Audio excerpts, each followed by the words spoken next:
Pertempuran terakhir antara para pahlawan terbesar umat manusia melawan musuh iblis telah mencapai puncaknya. Namun, kali ini, kisah yang terungkap bukanlah tentang sosok pahlawan yang diagungkan dengan kekuatan luar biasa, melainkan tentang seorang prajurit rendahan yang hanya bertugas menjalankan kewajibannya dengan penuh kesetiaan. Nasib malang menimpanya ketika sebuah laser tajam yang menyasar menembus dadanya. Serangan itu begitu kuat hingga tubuhnya tidak mampu menahan, membiarkannya berlubang tanpa perlawanan.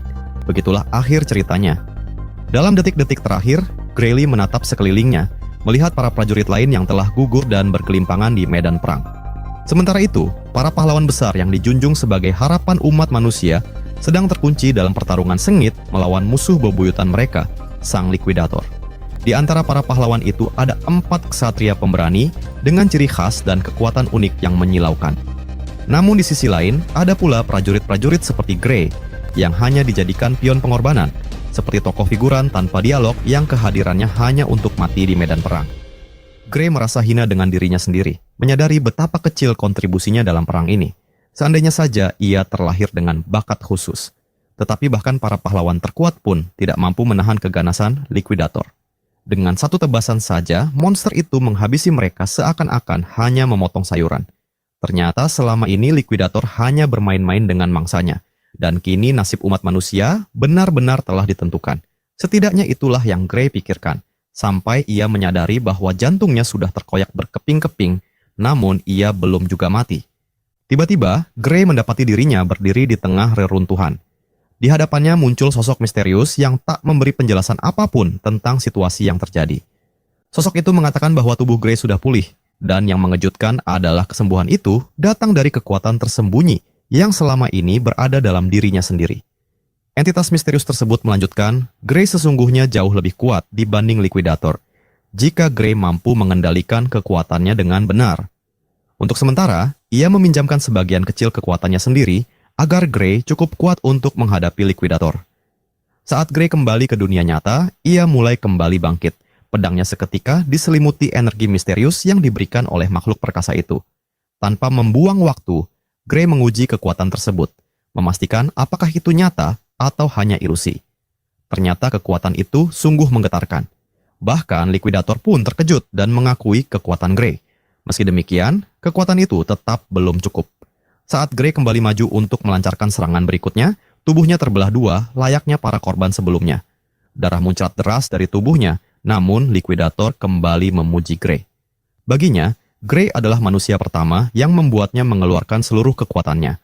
Namun, kejutannya belum selesai. Grey bangkit lagi, kali ini dengan energi hitam yang mengalir dari dalam dirinya. Bagian bawah tubuhnya yang hilang terbentuk kembali, sepenuhnya terbuat dari energi gelap. Dengan pedang raksasa yang kini tampak mengerikan, Grey berdiri seperti sosok iblis dari legenda. Pemandangan itu bahkan membuat Liquidator goyah. Sang musuh memanggil perisai untuk melindungi dirinya. Tetapi Grey yang kini hampir tak lagi menyerupai manusia, dengan ayunan Dark Sword ia menghantam perisai itu. Tumbukan dahsyat menimbulkan gelombang kejut yang menggetarkan udara, menghancurkan perisai hingga pecah, membuat Liquidator menerima serangan di tubuhnya. Kini sang iblis benar-benar mulai meragukan apakah yang ia hadapi masih manusia, ataukah makhluk lain yang bahkan lebih mengerikan. Di sisi lain, Grey sendiri juga mempertanyakan hal yang sama. Namun saat ini, hanya pertarungan yang terpenting.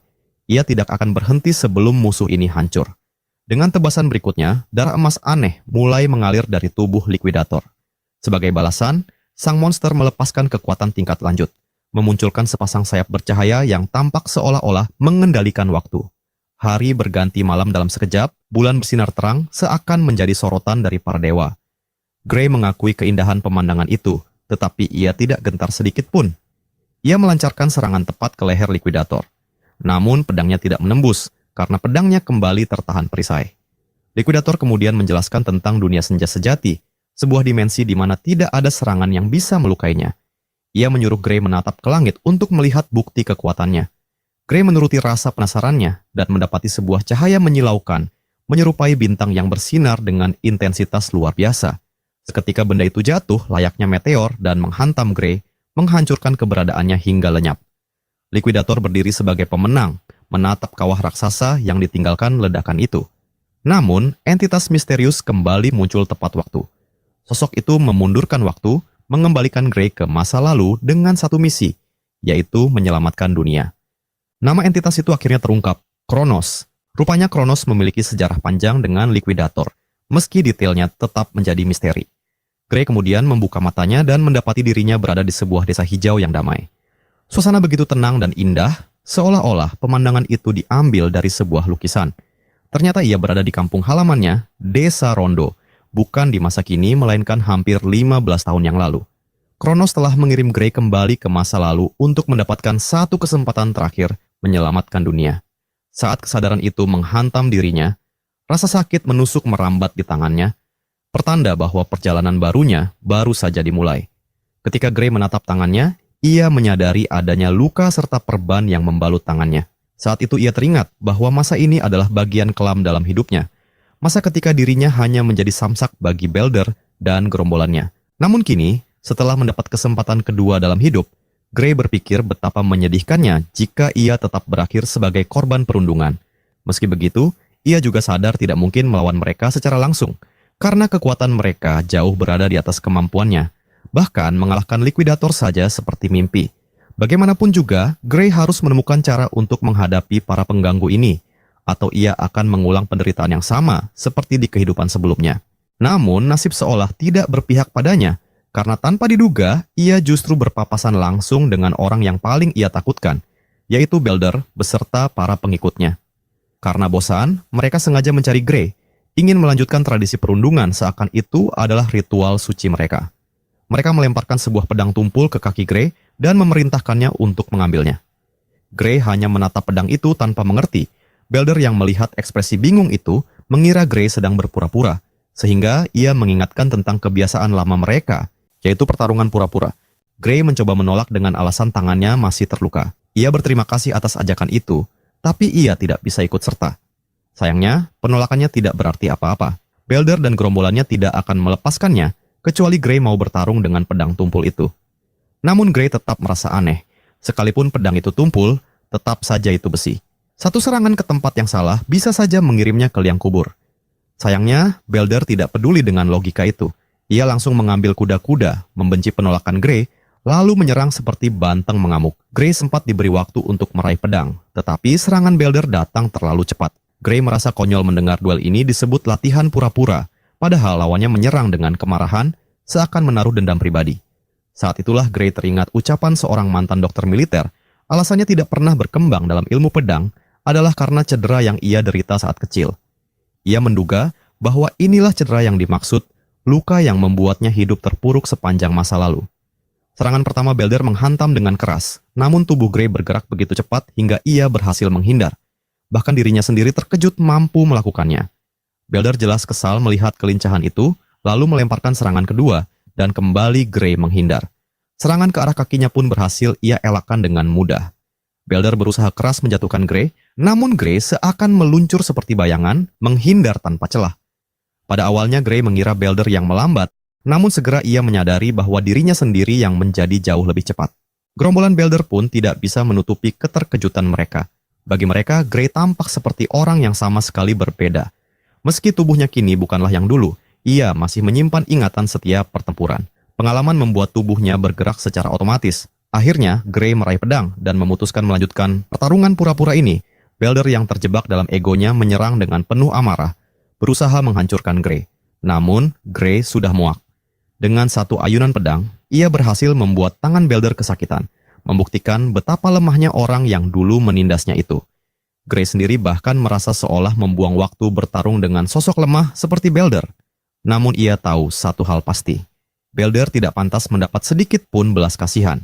Dialah orang yang telah merusak masa depannya dan menciptakan penderitaan panjang dalam hidupnya. Karena itu, Grey berniat memberinya pelajaran.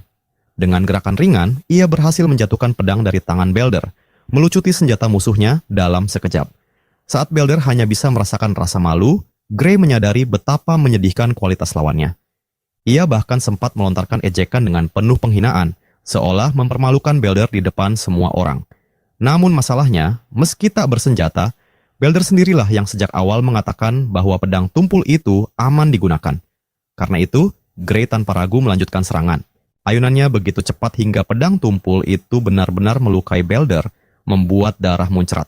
Lutut Balder kehilangan kekuatan, Tubuhnya limbung, tak berdaya. Gray terkejut sejenak, menyangka pedang yang ia gunakan seharusnya tidak mampu menimbulkan luka serius. Namun setelah diperiksa, bilah itu memang tumpul. Jika pedang itu tajam, mungkin Belder sudah tewas saat itu juga. Gray segera kembali fokus.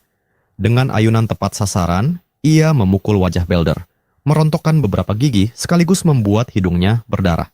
Kini Gray berdiri di hadapan Belder yang ketakutan, membuatnya gemetar hebat. Melihat orang yang begitu arogan kini berubah menjadi ketakutan, bagi Gray pemandangan itu terasa memuaskan.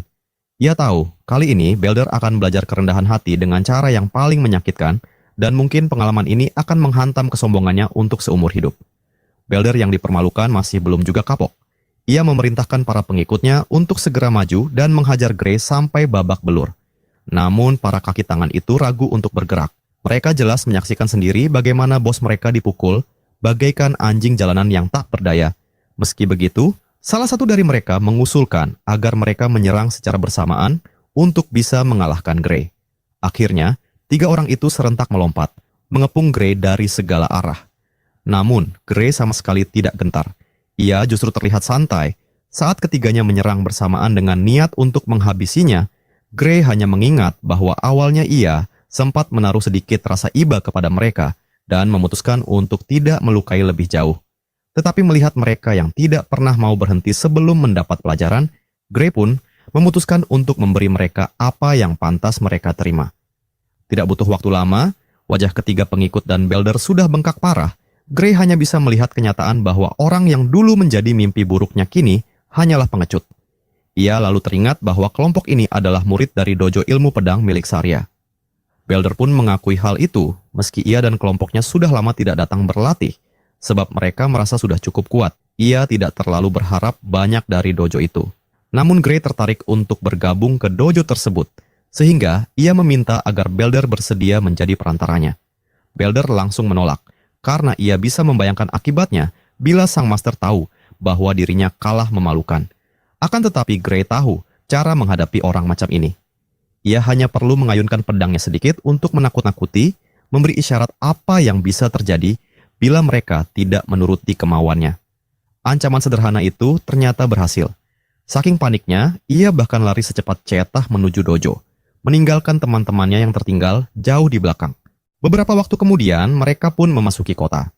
Dalam perjalanan, Belder penasaran alasan Gray ingin bergabung dengan sebuah dojo. Ternyata dojo itu memiliki jalur rekomendasi khusus menuju akademi. Gray tidak perlu menjelaskan panjang lebar karena Belder cukup dewasa untuk memahami tujuan utama Gray. Pengikut Belder bertanya mengapa Gray masih ingin masuk akademi, padahal ia sendiri sudah sangat kuat. Namun mereka tidak tahu bahwa standar kekuatan Gray jauh lebih tinggi dari sekadar ukuran mereka. Gray teringat jelas hari ketika seluruh pahlawan umat manusia dibantai begitu saja.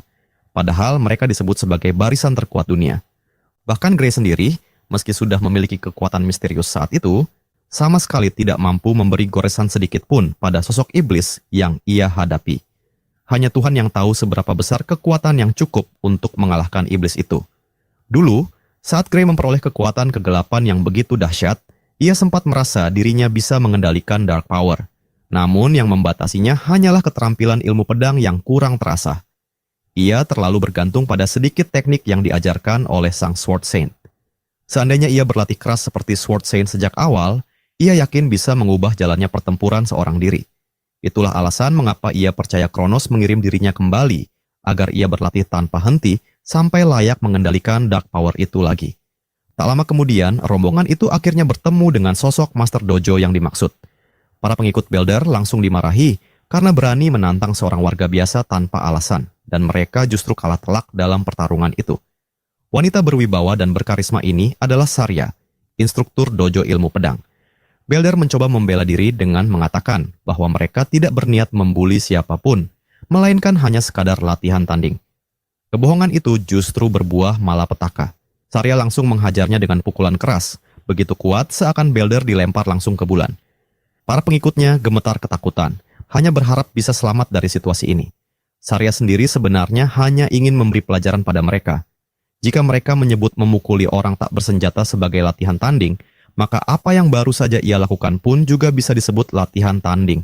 Setelah itu, Saria mengarahkan pedangnya ke wajah Belder, lalu mengusirnya dari dojo. Tidak hanya Belder, tetapi seluruh pengikutnya juga ikut diusir. Akhirnya, dengan langkah penuh rasa malu, Belder dan kelompoknya pergi meninggalkan tempat itu. Saria kemudian berbalik, duduk dengan tenang, dan meminta maaf kepada Gray atas segala masalah yang telah ditimbulkan oleh mantan muridnya. Gray tidak mempermasalahkannya dan segera kembali ke tujuan utamanya. Saria sudah mendengar bahwa Gray menginginkan rekomendasi menuju akademi, dan Gray pun membenarkannya. Karena Belder dan kelompoknya sudah merepotkan Gray, Saria bersedia menulis surat rekomendasi untuknya. Namun sebelum itu, Saria ingin melihat sendiri sejauh mana kemampuan Gray. Pertarungan pun dimulai. Mereka berdiri berhadapan, masing-masing menggenggam pedang kayu. Sebagai senior, Saria memberi kesempatan pertama kepada Gray untuk menyerang. Pertukaran serangan pun berlangsung cepat dan tajam, hingga setiap ayunan pedang mereka hanya menyisakan bayangan siluet akibat kecepatan yang luar biasa. Selama duel itu, Saria mengamati kemampuan Gray dengan seksama. Ia bisa menilai bahwa teknik pedang Gray sudah sangat matang untuk usianya, seolah-olah ia telah melewati banyak pertempuran nyata. Tidak heran bila Belder dan kelompoknya kalah memalukan di tangan seorang Gray seorang diri. Gaya bertarung Gray kebanyakan otodidak, namun sesekali gerakannya mirip dengan teknik yang diajarkan di akademi. Hal ini kemungkinan besar berarti bahwa seseorang memang pernah mengajarkan ilmu pedang kepada Gray, meski tekniknya masih terlihat kasar. Namun satu hal yang jelas, Gray memiliki bakat mentah yang luar biasa besar, menunggu untuk diasah dan dikembangkan hingga mencapai potensi penuhnya. Di mata Saria, Gray bagaikan berlian yang masih tersembunyi di dalam lumpur. Setelah menilai kemampuan Gray sejauh ini, Saria mengakhiri duel dengan sebuah serangan terakhir. Gray pun bersiap dan dengan mudah berhasil menangkis serangan itu. Pertarungan jual beli serangan kembali berlanjut, dan Gray menangkis setiap tebasan Saria. Keadaan itu membuat Saria heran. Tidak adanya keraguan dari Gray membuatnya goyah, seolah Gray masih bisa bersaing dengannya. Bahkan, Saria merasa jengkel pada dirinya sendiri. Ia harus mengeluarkan kemampuan penuhnya hanya untuk sebuah pertarungan percobaan. Rasa tertekan itu perlahan berubah menjadi ketakutan, hingga pada satu momen, Saria melihat sosok Gray bagaikan iblis yang hendak melepaskan kekuatan besar. Namun, kenyataannya, tebasan terakhir Gray hanyalah ayunan liar belaka. Setelah serangan itu, tubuh Gray mulai terasa letih dan tenaganya berkurang drastis. Saria yang melihat segera melompat untuk mengakhiri, tetapi serangannya justru membuat dirinya terjebak dan kalah telak. Saria terdiam tanpa kata. Baru saja ia merasa menemukan celah kemenangan untuk menjatuhkan Gray. Namun keadaan berbalik. Pedang kayu yang patah jatuh ke tanah, sementara Gray berdiri tertegun. Sesaat, Gray merasakan dirinya kembali bersentuhan dengan dark power yang dahulu ia gunakan dalam pertempuran melawan sang Liquidator. Kemampuan tersebut masih tetap melekat padanya. Namun tiba-tiba, konsekuensi yang mengerikan datang. Rasa sakit yang menusuk sekujur tubuh membuat Gray berlutut. Bahkan ia tidak mampu lagi menegakkan tubuhnya. Saria terkejut melihat kondisi itu dan berniat menolongnya. Gray menyadari meski hanya menggunakan sepotong kecil kekuatannya, tubuhnya yang sekarang tidak sanggup menanggungnya. Meski tubuhnya bergetar hebat, Gray memaksakan diri untuk berdiri kembali. Ia mengatakan kepada Saria dirinya baik-baik saja. Dalam pikirannya, ia menyadari bahwa dengan kondisi tubuhnya sekarang, ia harus menggunakan kekuatan itu seefisien mungkin. Ia bahkan sempat berpikir untuk mengungkapkan rahasia Dark Power kepada Saria, sang ahli pedang yang berpengalaman. Namun akhirnya ia menahan diri. Gray memahami bahwa siapapun tidak mempercayai cerita mustahil seperti miliknya.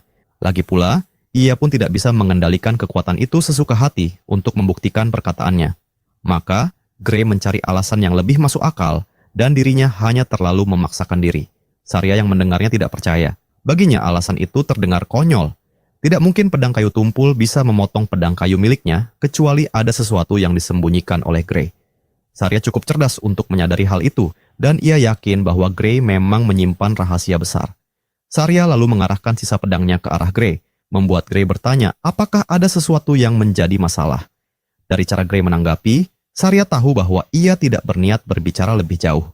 Saria memilih menghormati keputusannya dan kembali ke persoalan utama. Ia menanyakan kembali alasan Gray ingin mendapatkan rekomendasi ke akademi. Gray membenarkan hal itu. Saria tidak menampik, karena dengan otoritasnya, ia bisa memberi Gray surat rekomendasi menuju Royal Academy of Swordsmanship, lembaga pendidikan pedang terbaik di kerajaan mereka. Namun yang mengejutkan, Saria tidak tertarik untuk merekomendasikan Gray ke akademi tersebut karena menurutnya Gray tidak pantas. Ucapan dingin itu menusuk hati Gray lebih dalam daripada bilah pedang. Ia merasa hancur, mulai meragukan dirinya sendiri, dan mengakui dalam hati bahwa ia memang terlalu lemah. Tetapi Saria belum selesai bicara. Grey sebaiknya tidak menuju Royal Academy, melainkan World Union Academy. Royal Academy mungkin yang terbaik di kerajaan mereka, tetapi World Union Academy adalah yang terbaik di seluruh dunia, puncak dari semua ilmu pedang. Grey terdiam, baginya, nama akademi itu bukanlah hal asing, sebab World Union Academy adalah tempat yang melahirkan tim tempur terkuat, termasuk Sword Saint dan pahlawan yang lainnya. Grey bertanya apakah dirinya layak masuk ke akademi bergengsi itu. Jawaban Saria mengatakan bahwa dengan kondisi Grey saat ini, tidak ada kesempatan sedikit pun baginya untuk masuk ke sana.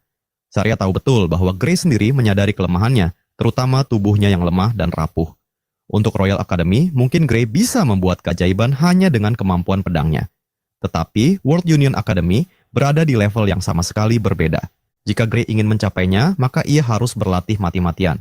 Bahkan Saria sendiri terkejut, meski Grey memiliki bakat luar biasa, tubuhnya sekarang hanyalah kerangka lemah yang nyaris tak layak disebut seorang petarung. Keraguan mulai merayapi hati Grey, membuatnya khawatir dengan para lawan mengerikan yang harus ia hadapi di World Union Academy. Saria menegurnya untuk tidak cepat menyerah. Karena masih ada 9 bulan sebelum ujian masuk akademi, Grey tetap merasa tidak percaya diri. Saria pun yakin waktu itu tetap tidak akan cukup baginya untuk berkembang. Saria meminta Grey mempercayainya untuk 9 bulan ke depan, karena dalam waktu itu ia akan membuat Grey melalui pelatihan yang seakan-akan menyeretnya ke neraka dan kembali lagi. Grey tahu dirinya tidak ingin menderita, tetapi ia sadar tidak punya pilihan lain. Maka ia pun menyatakan kesiapannya, berharap sang Swordmaster benar-benar membimbingnya dengan baik. Saria justru menyukai tekad Grey yang berani maju. Namun, suasana yang awalnya tampak positif berubah mencekam ketika Saria resmi mengumumkan dimulainya pelatihan neraka untuk Grey. Sejak saat itu, penderitaan Grey dimulai. Ia dilatih tanpa ampun, seakan-akan menjalani latihan ala Goku, bahkan pola makannya pun dipaksa mengikuti fase pembentukan tubuh. Grey dipaksa menelan makanan aneh demi meningkatkan fisiknya, dan meskipun terasa menyiksa, Saria tidak pernah memberi kelonggaran. Pertarungan pedang mereka berulang terus-menerus dengan tujuan menajamkan teknik Grey hingga sempurna. Waktu pun berlalu, 8 bulan penuh terlewati begitu saja. Hasilnya, Grey kini memiliki tubuh berotot dan terlatih, hasil kerja keras dari penderitaan panjangnya. Bahkan, Saria pun tidak bisa menahan diri untuk mengagumi fisik muridnya itu. Namun, setelah titik ini, Saria merasa tidak ada lagi yang bisa ia ajarkan. Grey sudah siap terjun ke dunia nyata. Meski demikian, Grey menuntut karena masih ada 1 bulan tersisa sebelum ujian masuk. Saria kemudian mengingatkan bahwa perjalanan menuju lokasi ujian akan memakan waktu lama, sehingga Grey harus berangkat lebih awal. Sebagai bekal terakhir, Saria memberinya sebuah kantong berisi uang untuk menanggung seluruh biaya perjalanan. Bagi Grey, itu adalah bentuk kasih sayang sejati seorang guru. Namun meskipun diberi bekal, hati Grey tetap merasa berat. Ia sedih karena merasa gurunya mendorongnya pergi seakan-akan dirinya hanyalah beban. Mendengar itu, Saria hanya tersenyum, menganggap Grey terlalu mempersulit keadaan. Tiba-tiba Grey menyinggung tentang keberadaan sarang ogre di dekat desa, membuat wajah Saria sedikit terkejut. Desa ini sangat berbahaya karena tidak memiliki penjaga yang cukup. Saria pun mengkonfirmasi kabar itu. Sarang ogre memang ditemukan baru-baru ini, tetapi ia yakin tidak akan terjadi hal buruk. Jika hal terburuk benar-benar datang, maka mereka hanya perlu mengandalkan ibu kota kerajaan untuk turun tangan. Grey jelas tidak tenang, namun Saria menekankan bahwa fokus satu-satunya bagi muridnya hanyalah ujian, tanpa harus memikirkan hal lain. Dalam hati, Grey justru yakin gurunya sedang berbohong untuk menenangkan dirinya. Ia tahu ibu kota kerajaan tidak akan pernah peduli dengan desa kecil seperti ini. Di kehidupan sebelumnya, desa telah diserbu para ogre, dan Saria akan menghadapi mereka sendirian, lalu akhirnya terbunuh. Grey sudah mengetahui bahwa gurunya meninggal dalam pertempuran itu. Namun ia tidak mengutarakan hal ini dan hanya menerima keputusan Saria, lalu mengucapkan terima kasih atas semua yang telah dilakukan gurunya. Dengan niat pergi secepatnya, Grey membuat Saria tersenyum. Ia mendoakan muridnya agar lulus ujian. Beberapa hari kemudian, terlihat Saria menapaki jalur berbahaya untuk mendekati sarang ogre. Di sepanjang jalan, tulang belulang manusia tergantung di pepohonan sebagai peringatan mengerikan. Berdasarkan informasi yang ia dapat, Saria berusaha melacak keberadaan sarang itu. Saat menemukan jejak darah, ia menyadari bahaya sudah menanti di depan. Namun, sebelum ia bisa melangkah lebih jauh, Saria dikejutkan oleh suara yang sangat dikenalnya. Dari atas pohon, Gray duduk santai sambil bertanya hendak kemana gurunya pergi malam-malam begini. Saria terkejut melihat muridnya muncul, dan ia menegurnya karena seharusnya Gray fokus pada akademi. Gray melompat turun ke tanah. Gray menuduh gurunya berbohong ketika sebelumnya berkata untuk mengabaikan sarang ogre dan membiarkan ibu kota kerajaan yang mengurusnya. Saria menjelaskan pihak kerajaan menolak turun tangan karena sibuk dengan urusan internal mereka, sehingga ia memutuskan menanganinya sendiri. Dengan penuh keyakinan, kemampuan pedangnya cukup untuk menghadapi siapapun di sarang itu. Saria mengungkapkan bahwa lawannya adalah seekor ogre elit dengan sekitar 50 monster bawahan. Saria sadar pertempuran itu akan sulit, tetapi ia tidak pernah berpikir untuk mundur. Gray pun mengakui bahwa seekor ogre elit tidaklah cukup kuat. Namun yang membuat para ogre berbahaya adalah kecerdikan mereka dan jumlah yang begitu banyak. Dengan puluhan makhluk di dalam sarang itu, Saria pasti akan mati jika dikepung dan dihabisi oleh mereka. Lebih dari itu, Gray memiliki satu keyakinan mutlak karena ia sudah mengetahui akhir dari semua ini berdasarkan kehidupan sebelumnya. Membiarkan Saria menghadapi misi itu seorang diri sama saja dengan mengirimnya menuju kematian. Dan desa juga akan hancur tanpa ada pelindung yang tersisa. Itulah masa depan kelam yang sudah pernah Gray alami di kehidupannya yang lalu. Gray memohon kepada gurunya untuk bekerja sama menghadapi misi tersebut. Namun Saria tidak melunak sedikit pun. Ia mengatakan bahwa dirinya mampu menanganinya sendiri. Gray dengan cerdik menyatakan bahwa ia ingin mendapatkan pengalaman bertarung yang nyata. Saria dengan tersenyum mengatakan betapa keras kepala muridnya.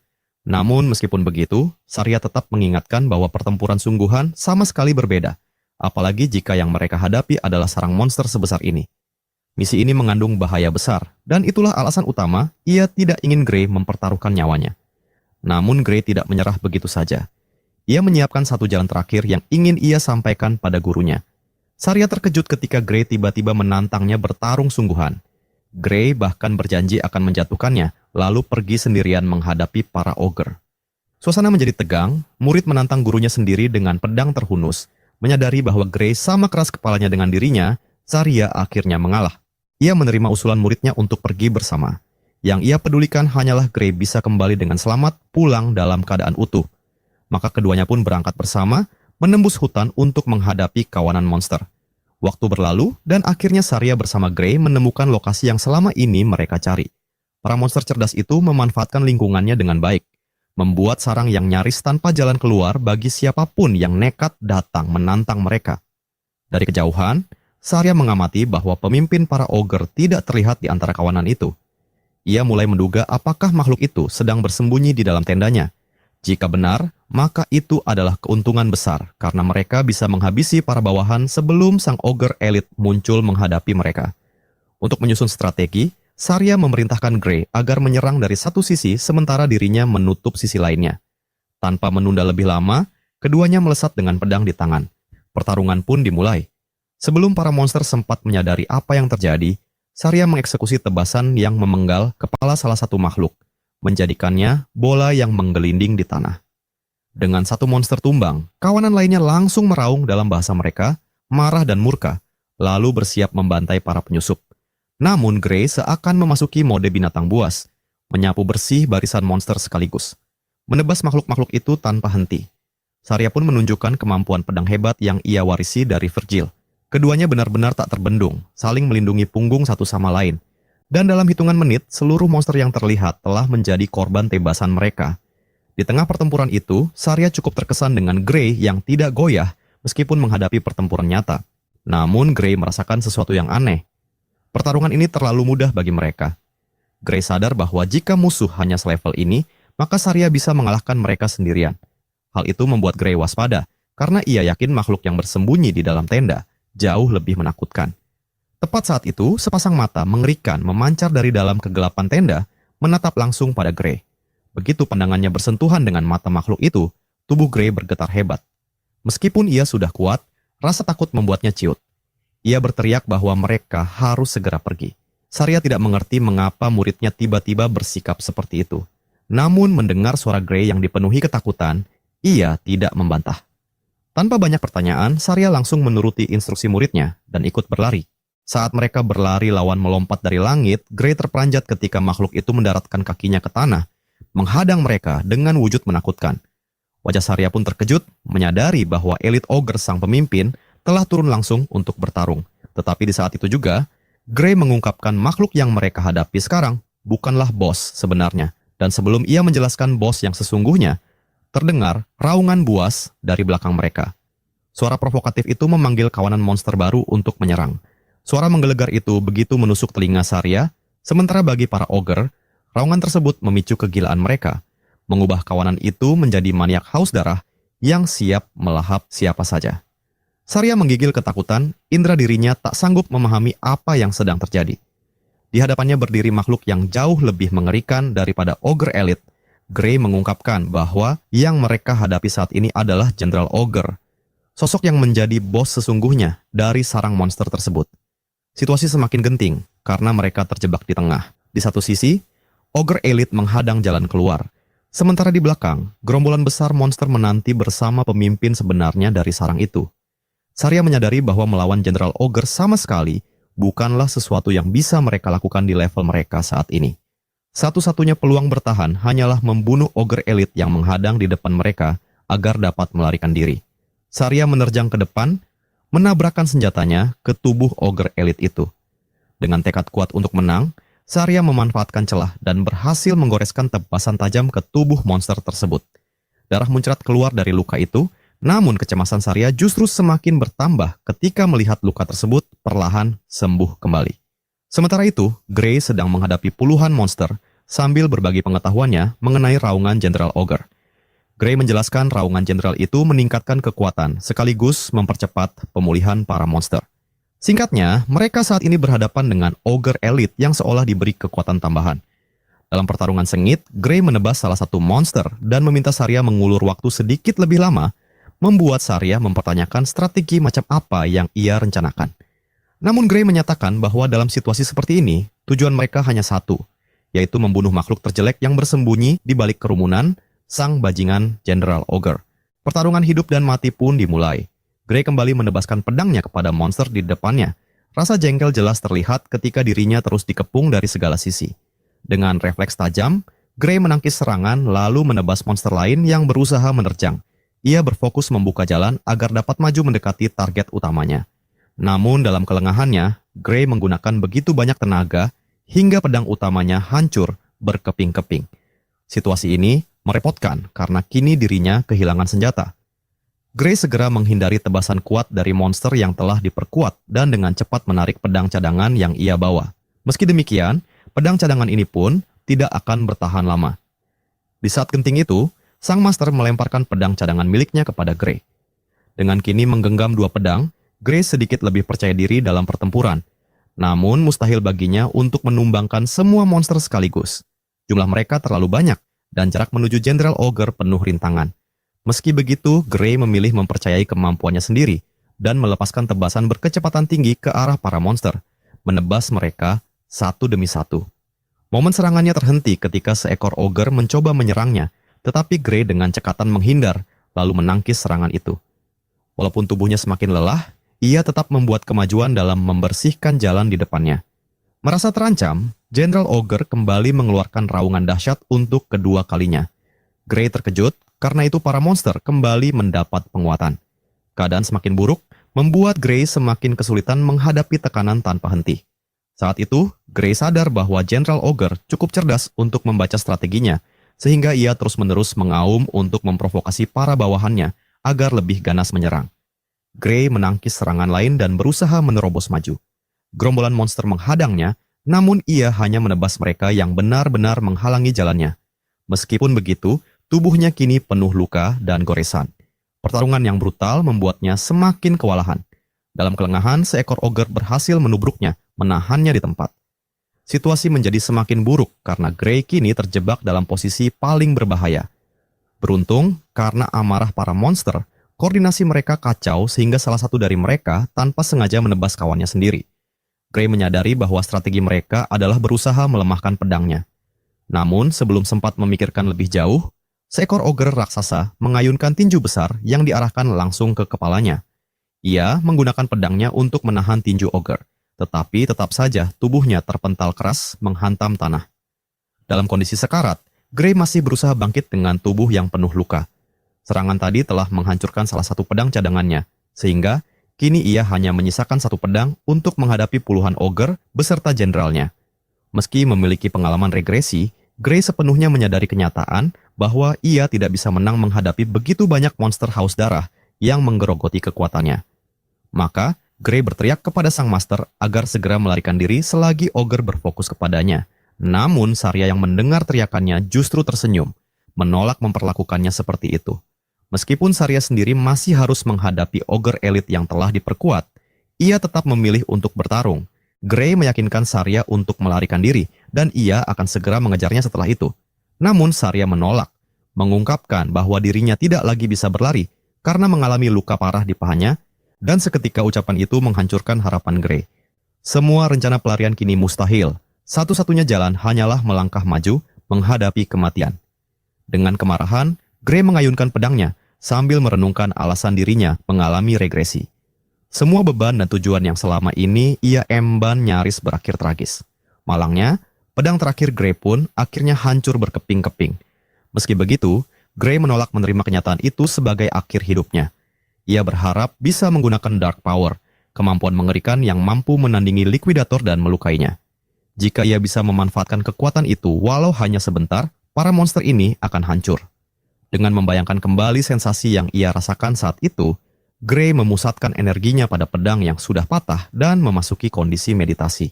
Ketika ia membuka matanya kembali, Gray sudah bukan lagi sosok manusia.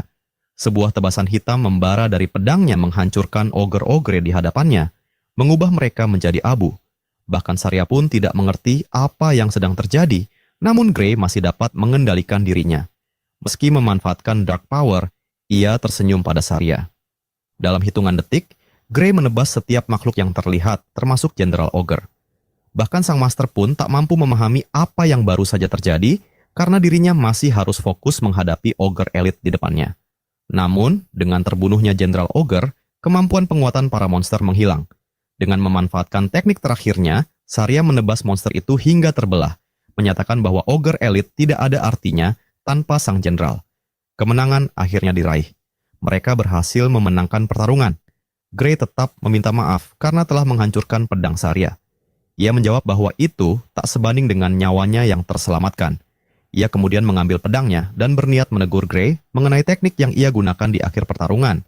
Namun, sebelum sempat berbicara lebih lanjut, Gray terjatuh ke tanah, pingsan karena efek dari kekuatan yang baru ia gunakan, membuat sang master berteriak memanggil namanya dengan cemas.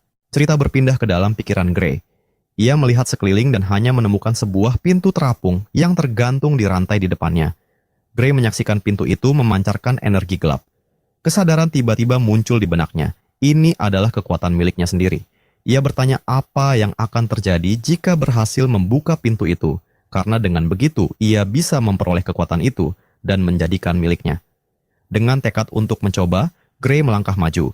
Namun begitu ia melangkah, rasa mati seketika menyelimuti tubuhnya, menakutkan jiwanya. Gray begitu ketakutan hingga mundur kembali. Ia belum sepenuhnya memahami sumber kekuatannya, namun satu hal jelas baginya. Jika ia nekat menggunakan kekuatannya dalam kondisi saat ini, tidak diragukan lagi bahwa ia akan mati. Rasa horor itu begitu nyata hingga membuatnya menangis. Dari kehampaan, sebuah suara masuk ke dalam pikirannya, memuji keputusan yang baru saja ia ambil. Sebelum Gray akhirnya terbangun dengan panik di ranjangnya. Sang master berada di sisinya, lega karena Gray akhirnya sadar. Gray bertanya di mana dirinya berada. Sang master menjelaskan bahwa ia membawanya ke klinik desa. Ternyata Gray pingsan selama 5 hari penuh dan sang master khawatir akan nyawanya. Sementara Gray mencoba memahami kenyataan bahwa dirinya pingsan akibat beban dari teknik yang ia gunakan. Bahkan Saria pun mengakui Gray telah melakukan sesuatu yang luar biasa dalam pertarungan itu. Namun ia tetap khawatir dengan kondisi tubuhnya. Untuk mengujinya, Gray mencoba mengangkat tangannya, namun hampir tidak mampu.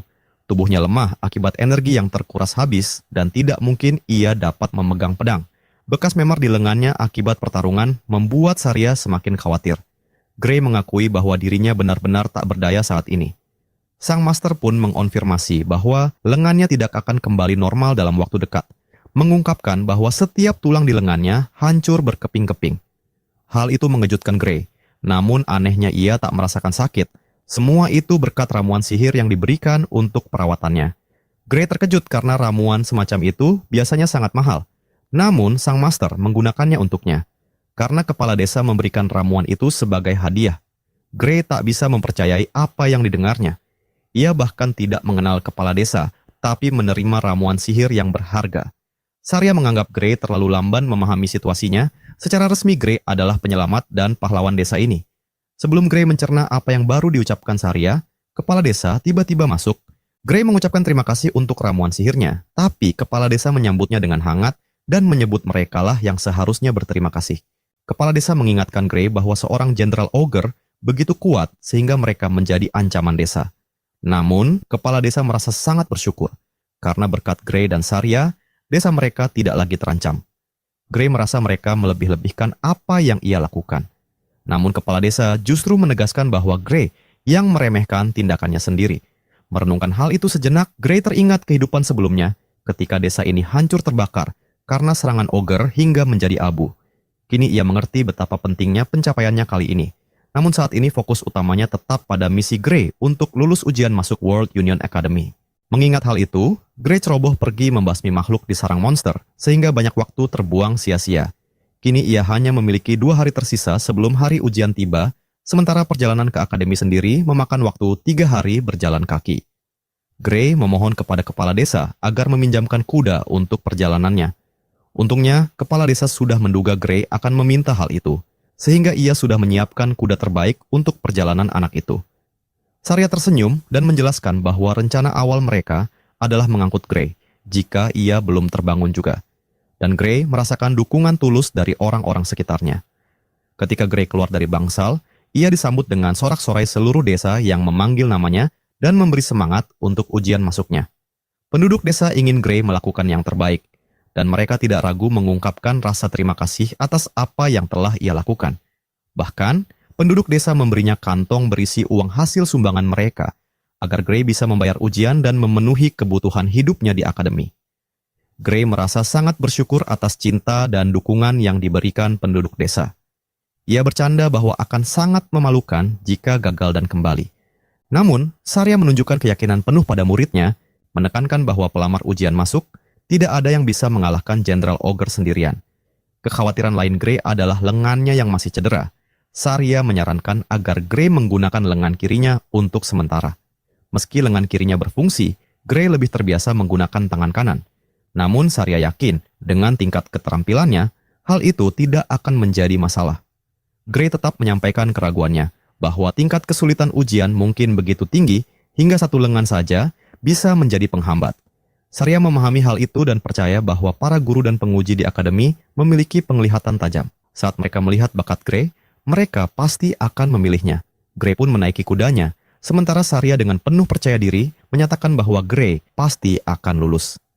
Gray berterima kasih kepada gurunya dan berjanji tidak akan mengecewakannya. Mengingat bagaimana desa ini hancur di kehidupan sebelumnya, Gray merasa bahagia karena orang-orang ini mendapat kesempatan kedua bersama dirinya. Dunia sudah mulai berubah dari saat itu, dan ia bertekad mengubah masa depan dengan kekuatan barunya. Dalam adegan berikutnya, Gray akhirnya memulai perjalanan menuju tujuan. Menatap ke depan, ia terkagum melihat kemegahan Akademi Persatuan Dunia. Di arena, sang penguji mengumumkan pembagian tiket ujian. Semua kandidat harus tetap berada di arena. Dari jumlahnya, terlihat banyak pelamar, tetapi hanya 20 orang yang akan lulus. Mereka bersitegang mengenai jumlah kursi yang diterima berubah tiap tahun. Jadi, aturan seleksi ternyata tidak mutlak. Profesor Ariel kemudian maju ke depan dan menarik perhatian para peserta. Ia menjelaskan bahwa mereka harus mengambil kertas yang akan dibagikan. Dengan jentikan jarinya, sebuah pusaran energi berwarna kuning muncul, melepaskan magis dan secara otomatis meletakkan tiket di tangan masing-masing peserta. Gray mengambil tiketnya dengan nomor peserta 513 untuk jurusan pedang. Profesor Ariel menambahkan bahwa tiket hanya memuat informasi penting berupa nomor dan jurusan.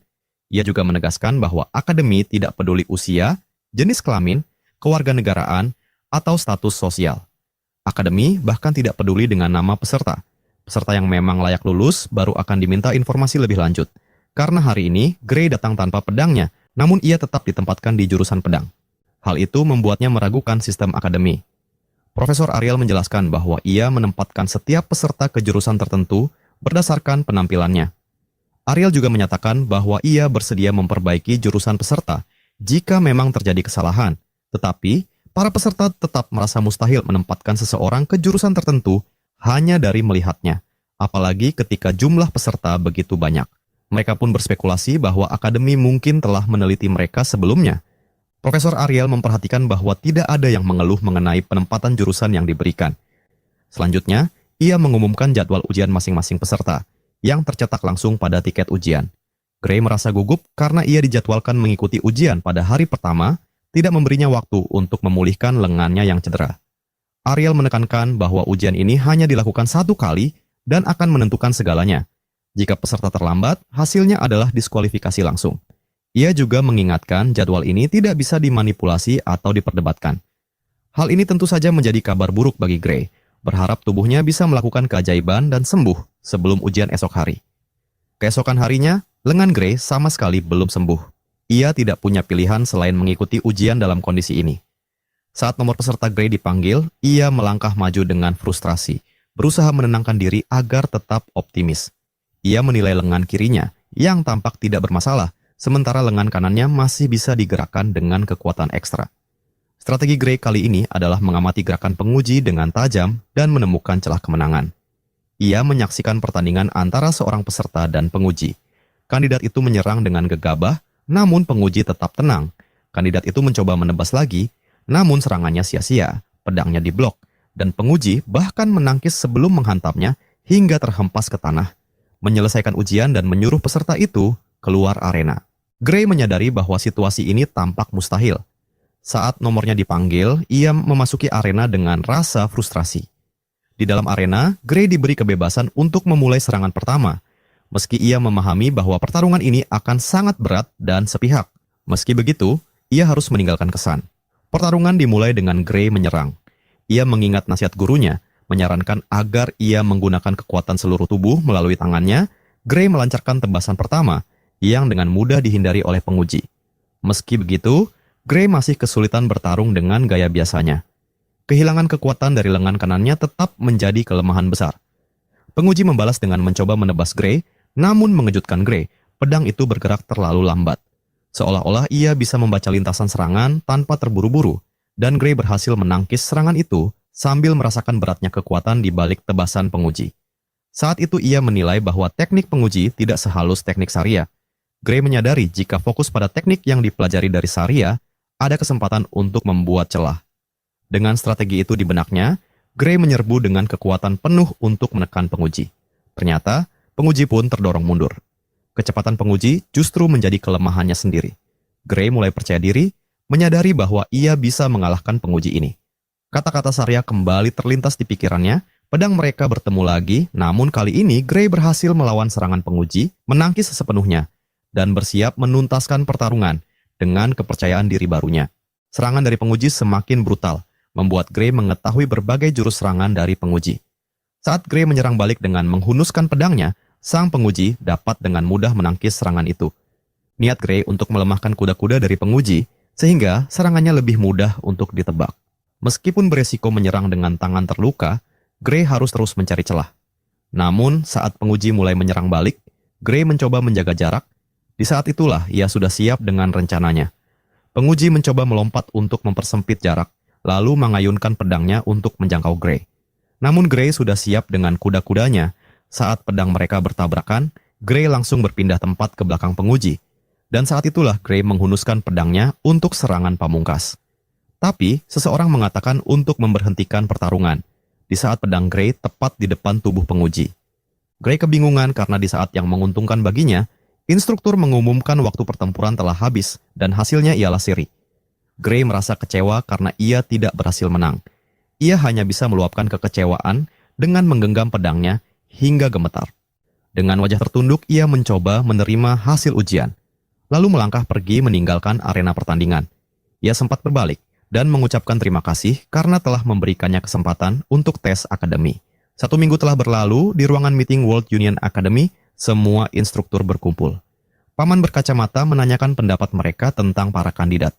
Ia akan memulainya dari jurusan pedang. Sebuah sihir memunculkan rekaman ulang dari para kandidat untuk mengetahui siapa yang berhak lolos. Salah satu instruktur memberi penilaian bagi siapa saja yang mengalahkan penguji, kandidat itu berhak lolos. Instruktur menyebut kandidat nomor 5, 217, dan 753 sangat mencolok.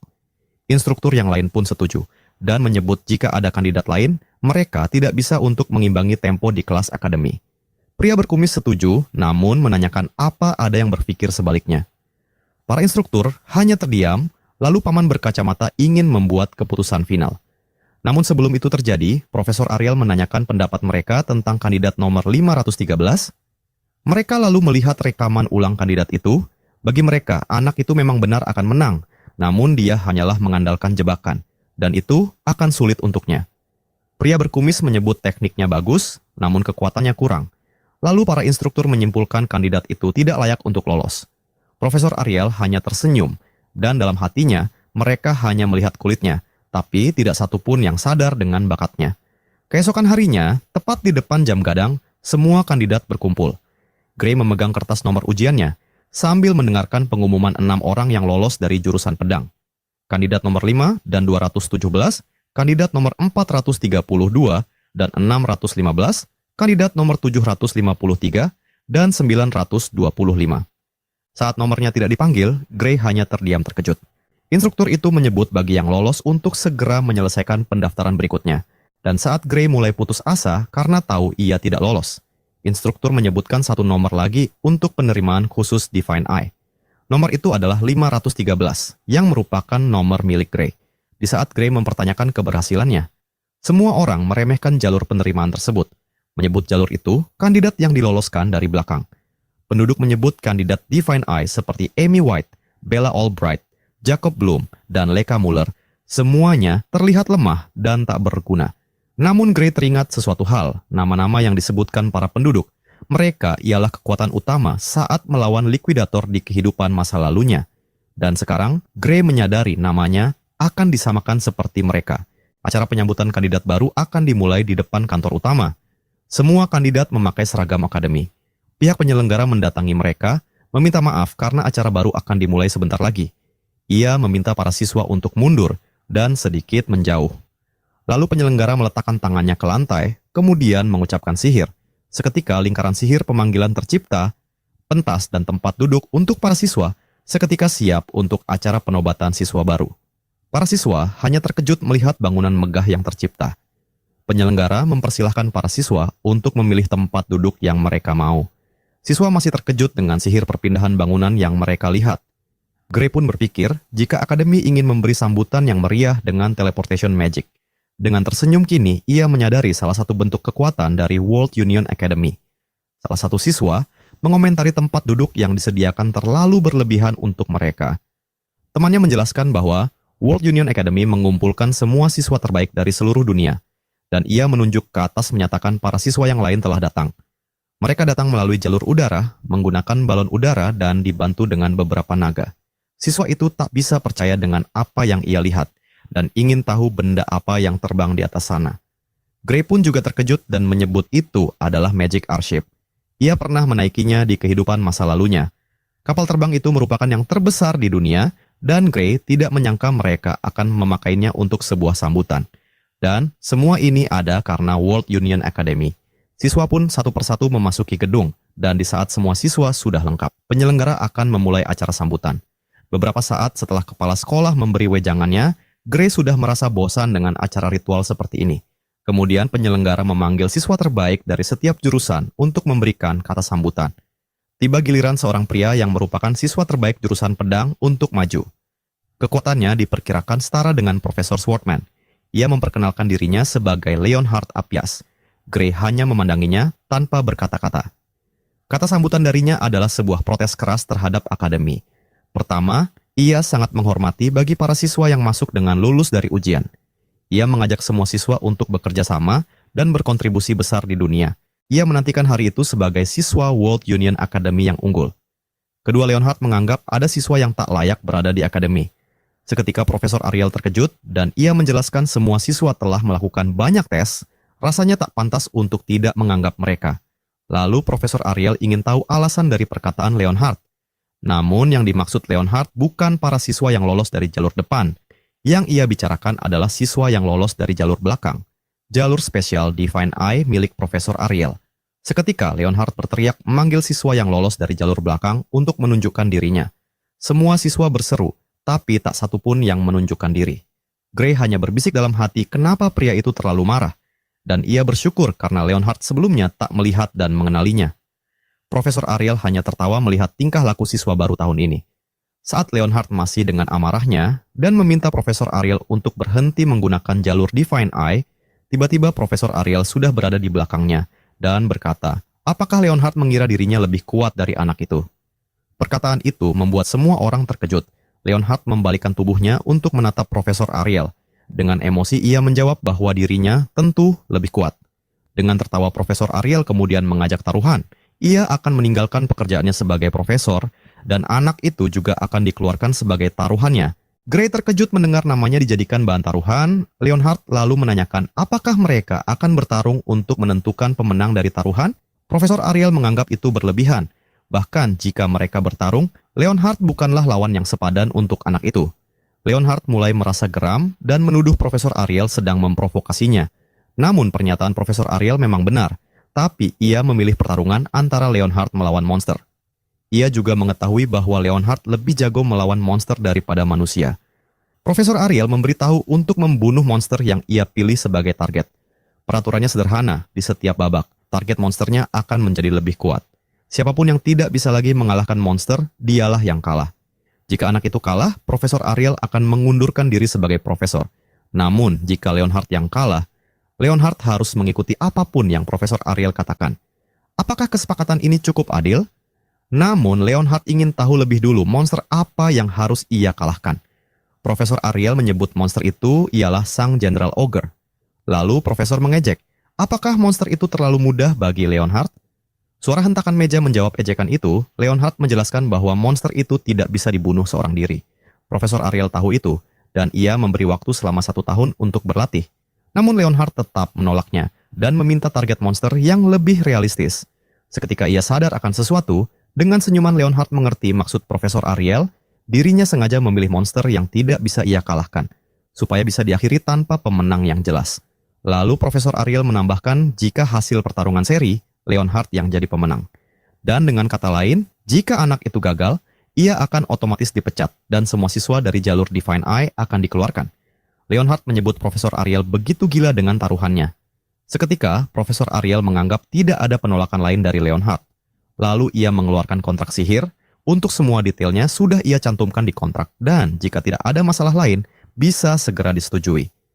Leonhard lalu menandatangani kontrak itu dan kembali ragu apakah bocah itu bisa menang melawannya. Profesor Ariel hanya pergi meninggalkannya tanpa menjawab. Beberapa saat kemudian Profesor Sihir sedang mengajar untuk kelas dasar sihir. Akademi langsung memulai pelajaran di hari pertama setelah penyambutan. Pelajaran dimulai dengan cara memanfaatkan sihir. Di dalam tubuh manusia terdapat sebuah energi bernama Aether. Dengan memanipulasi melalui sirkuit, sihir bisa diciptakan. Saat Profesor terus menjelaskan, Gray teringat saat ia dilatih di bootcamp dulu, penjelasan yang sama soal sihir dengan yang diajarkan di akademi. Namun masalahnya sekarang ialah, Gray harus berada satu kelas dengan Leonhard. Ia tidak ingin Leonhard tahu bahwa dirinya lah yang merupakan siswa dari jalur belakang. Saat pikiran Gray tertuju dengan Leonhard, suara lain memanggil. Profesor menegur Gray karena tidak memperhatikan kelasnya. Gray hanya tersentak, lalu meminta maaf. Namun Profesor meminta Gray untuk menunjukkan sihir dasar di depan kelas. Dengan hormat, Gray menolak, menyebut mereka ada di kelas pedang, dan ia merasa tidak masalah jika tidak pakai sihir.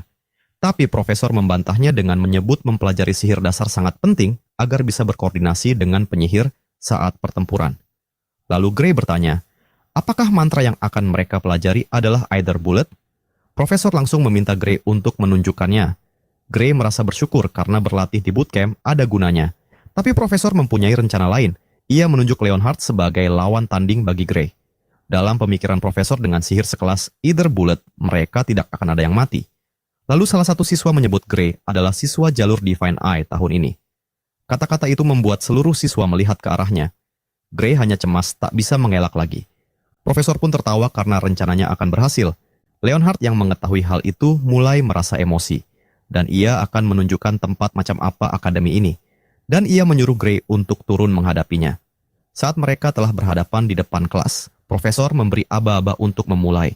Saat pertarungan dimulai, Leonhard memanggil sihir Either Bullet miliknya, begitupun dengan Gray yang tak punya pilihan lain selain menghadapinya. Saat sihir Either Bullet bertabrakan, mereka berdua terkejut melihat yang terjadi di depan mata. Energi Either Bullet milik Gray menghancurkan milik Leonhard dan menerjang maju, membuat Leonhard tak berdaya. Tepat saat itu, profesor mengeluarkan barrier untuk menahan laju sihir milik Gray. Profesor sempat merasa lega karena bisa menahannya. Namun, barrier itu tak mampu bertahan lama dan seketika ledakan besar tercipta, membuat semua siswa merasakan efek dari sihir itu, dan Leonhard sendiri terpental jatuh ke lantai karena dampaknya. Profesor berlari mencari tahu apakah Leonhard baik-baik saja. Leonhard berusaha berdiri dan menyatakan ia tidak apa-apa. Profesor tidak menyangka kekuatan Either Bullet milik Gray begitu besar. Jika saja ia tidak meredam serangan itu, Leonhard bisa saja mati. Dan di antara para profesor pun, tidak ada yang bisa melepaskan Either Bullet sekuat milik Gray. Lalu profesor menanyakan apa yang baru saja Gray perbuat dengan sihirnya. Dalam pikirannya, ia menilai Either Bullet milik Leonhard sangat lambat dan sangat kecil ukurannya. Ia menduga Either Bullet yang diajarkan di akademi dan yang Gray pelajari di bootcamp sangat berbeda. Gray mencoba mengalihkan dengan menyebut ia memakai mantra yang salah. Namun, profesor jelas tahu, itu benar mantra Either Bullet. Dan yang Gray gunakan bukanlah Either Bullet biasa, melainkan Either Bullet yang sangat terkompresi. Gray merasa belum pernah mendengar nama itu dan tidak tahu sama sekali. Saat profesor mencobanya, ia pun gagal membentuk Either Bullet seperti milik Gray.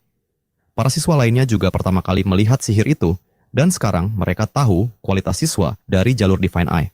Tapi Gray tetap tidak percaya. Seharusnya, semua siswa bisa melakukan Either Bullet seperti dirinya. Karena semua orang saat pelatihan di bootcamp bisa melakukan itu. Dan Gray, salah satu yang terburuk. Ia kembali menunjukkan sihirnya dan berkata, jika semua orang bisa melakukan hal seperti ini dengan latihan yang tepat. Profesor hanya menanggapi dengan senyuman, kemudian ia tertawa keras. Dan hal itu membuat kebingungan bagi Gray. Seketika profesor meminta Gray untuk pindah ke jurusan sihir. Namun Gray menolak, ia tidak pandai dalam sihir. Sang profesor menyebutnya bercanda, Gray adalah jenius yang melebihi standar akademi. Profesor kembali meyakinkan apakah Gray tidak ingin pindah jurusan?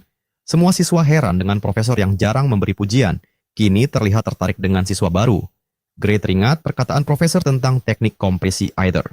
Dahulu orang tidak tahu dengan Life Force. Salah satu penyihir mengajari mereka untuk menggunakan Either yang tercampur dengan Life Force. Pengetahuan itu didapatkan Gray saat ia berlatih di bootcamp menjadi pasukan penakluk. Kemudian Gray bertanya kepada profesor mengenai Life Force. Namun profesor hanya kebingungan tak mengerti.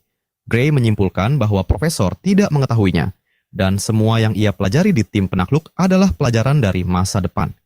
Tapi untuk kesekian kali profesor masih meminta Gray untuk pindah jurusan. Dengan sedikit membungkuk, Gray tetap menolak karena ia lebih suka menggunakan pedang. Profesor akhirnya tak bisa berbuat apapun lagi, namun ia tetap mengingatkan jika Gray berubah pikiran, ia bisa menemuinya. Gray hanya bisa mengucapkan terima kasih. Lalu, profesor meminta Gray kembali ke kursinya dan tidak masalah jika Gray ingin tidur atau tidak ikut kelasnya. Karena kelas ini terlalu dasar untuk Gray. Semua siswa menyebut Gray sangat keren. Dan seketika ekspresi Leonhard berubah terhadap Gray, ia kini memanggilnya Tuan Gray. Hal itu membuat tubuh Gray merinding mendengarnya. Beberapa saat kemudian, Gray menerima surat. Gray harus menemui Profesor Ariel setelah kelas selesai. Ia tahu pasti ini semua ulah Profesor Carlos. Setelah Gray sampai di depan pintu kantor Profesor Ariel, ia mengetuknya dan suara dari dalam menyuruhnya untuk masuk. Saat Gray membuka pintu dan berjalan masuk, pandangannya tertuju ke arah lain. Dengan refleks Gray mengeluarkan pedangnya dan memblokir serangan dari siswa lain. Gray berpikir badannya bergerak sendiri, lalu bertanya apa maksud serangan tadi. Saat Gray mengetahui siapa yang menyerangnya, ia terkejut. Dan sepertinya Gray tahu dan pernah melihat siswa itu di kehidupan masa lalunya. Para profesor yang melihatnya mengatakan reaksi Gray tidak buruk. Profesor Ariel yang tersenyum menilai bahwa penglihatannya memang tidak pernah salah. Namun kedua profesor lain bertanya, apakah Bella tidak menahan diri untuk serangan tadi?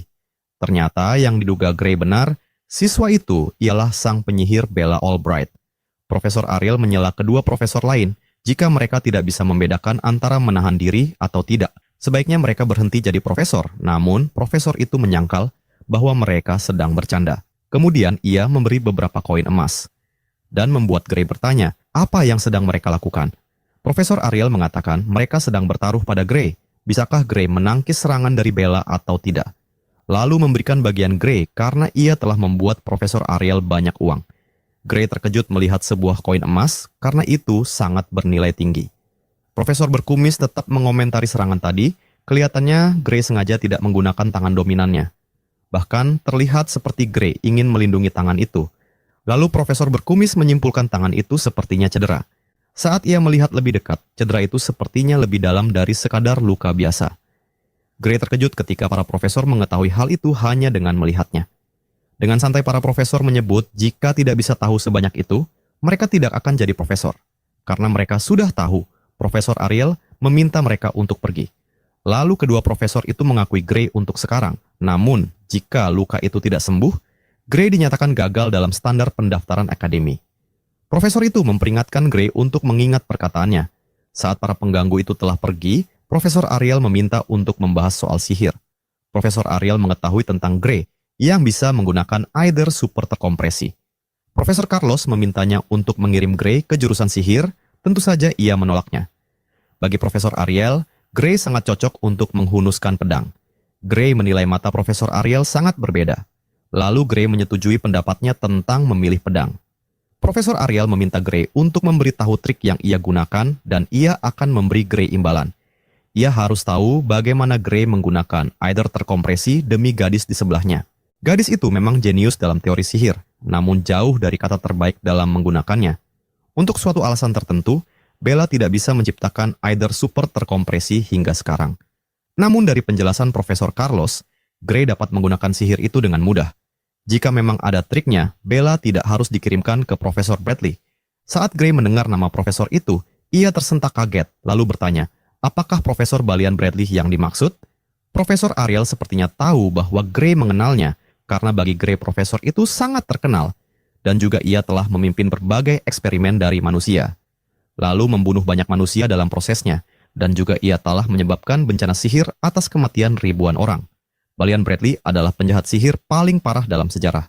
Jika Bella tidak dapat menggunakan Aether terkompresi di akhir tahun ini, Bella akan menjadi gadis dalam eksperimennya. Gray langsung tak terima dengan ide gila itu. Sama halnya dengan Profesor Ariel, meskipun tujuan operasi itu untuk meningkatkan sihir Bella, namun itu sebenarnya eksperimen manusia. Bella sendiri tahu ini berbahaya. Namun, jika ia menolak dan tetap tidak bisa memakai Aether terkompresi, ia akan dikeluarkan dari akademi. Gray mencoba berpikir sejenak. Ia tak ingin mengubah alur masa depan, namun ia teringat dengan kemunculan iblis likuidator, menghancurkan seluruh hidupnya, dan membumi hanguskan umat manusia. Gray tersadar sejak awal ia dikirim kembali ke masa lalu, memang untuk mengubah masa depan menjadi lebih baik. Akhirnya Gray bersedia mengajari Bella menggunakan Aether terkompresi. Setelah itu, mereka pergi ke arena pertarungan. Gray mencoba menuliskan teorinya hingga selesai, dan meminta mereka tidak memberitahu siapapun jika Gray yang mengajarinya. Profesor Ariel menenangkannya untuk tidak perlu khawatir, dan mereka juga telah menandatangani kontrak sihir.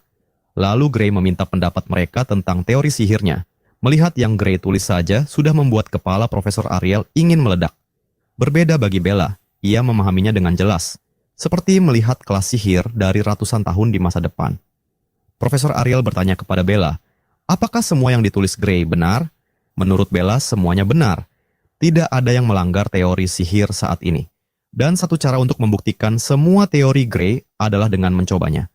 Saat Bella maju untuk mencoba dan mulai menggunakan teori milik Gray, maka terciptalah sihir dengan kekuatan penuh milik Bella. Saat Gray melihat sihir itu, ia teringat kekuatan penuh Bella bisa membakar seluruh kota.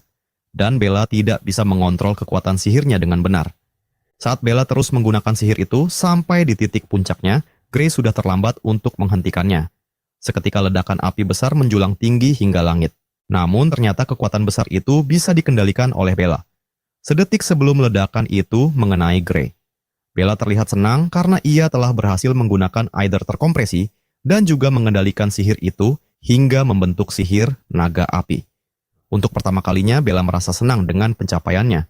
Namun seketika sihir itu menghilang, Bella mulai tak sadarkan diri, dan tubuhnya terjatuh ke lantai. Gray langsung memeriksanya, namun Profesor Ariel menenangkannya. Bella hanya tertidur karena seluruh Aether-nya habis. Gray tersenyum merasa yang diajarkannya membuahkan hasil.